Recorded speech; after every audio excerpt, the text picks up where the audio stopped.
E-scooters, you've seen them zooming all around town, but as of Tuesday, the rules are a bit more gray. Just ask Tampa police.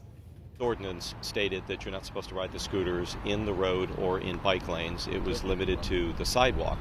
However, yesterday, the governor signed a bill, a law, that said that they are allowed on bike lanes and in the road, and I believe that was supposed to go into effect immediately. So, although it doesn't necessarily matter because, someone was seriously injured here, it appears that he was riding in the street, and it appears that by the governor's pen that was appropriate. Questions about how e-scooter rules are being enforced in Tampa have come up after a man riding on one of those collided with a semi yesterday. That man is in critical condition. We wanted to know if there could be any changes for everyday riders, especially with a new state law in place. 10 News' Candace Avilés spoke to Tampa police about how they're handling all of these changes. It's fun. It's really easy to get around. Scooter riders are living it up in Tampa, embracing a new state law that allows them to ride in the streets. The sidewalks are a little bumpy and it's difficult to ride on, so the streets are a little bit easier. Riders were originally told they had to ride on the sidewalks.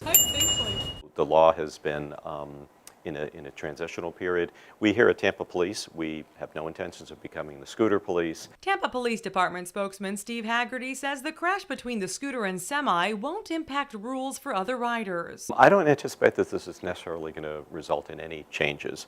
I think that the City Council might look at what happened in Tallahassee that might inform our rules here. But from the police point of view, we don't know exactly what happened. We don't know how he ended up in front of a sizable truck. Under the new state law, you can now ride scooters in roadways and bike lanes. It says e-scooters are like bikes and allows scooters to operate anywhere in the state. It does leave room for cities to put in further regulation at the local level. But don't expect to see TPD out looking for scooter rule breakers. At this point, we're not out there writing citations.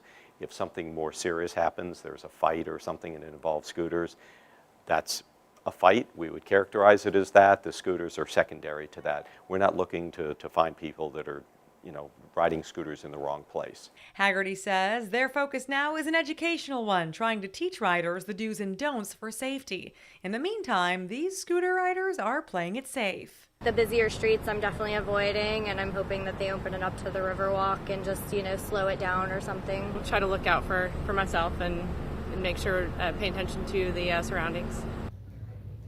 The police department tells us that while they aren't issuing citations, they are working to create a special code to keep track of any issues related to those e-scooters.